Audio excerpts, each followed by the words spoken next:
ഇവിടെ world T20 India ജയിച്ചത് ആഹ്ലാദ പ്രകടനമാണ് ഇവിടെ നടന്നുകൊണ്ടിരിക്കുന്നത്. ഗംഭീര സംഭവമാണ്. കാരണം ഇവിടെ സംഭവം എന്ന് വെച്ചാൽ സ്ഥലം എന്ന് വെച്ചാൽ നമ്മുടെ ദുബായിലാണ്. കാരണം പാകിസ്ഥാൻകാർ ജയിച്ചാലും ഇന്ത്യക്കാർ ജയിച്ചാലും അങ്ങോട്ടും ഇങ്ങോട്ടൊരു പോരാട്ടമാണ്. അതുമാതിരിയാണ് ഇത് ഇപ്പം നടന്നുകൊണ്ടിരിക്കുന്നത്. ഇന്ത്യ ജയിച്ചതിൻ്റെ ഒരു പോരാട്ടം. സൗത്ത് ആഫ്രിക്ക തോറ്റാലും പക്ഷേ ഈ പോരാട്ടം സൗത്ത് ആഫ്രിക്കയല്ല, പാകിസ്ഥാൻ്റെ ഒരു ഇതായിട്ടാണ്.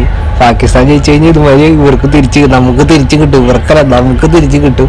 അതുപോലൊരു അവസ്ഥയാണ് ഇവിടെ ക്യാമ്പിൽ നടന്നുകൊണ്ടിരിക്കുന്നത്. ഗംഭീരാഘോഷം, ഗംഭീരം എന്നത് ഗംഭീരാഘോഷം.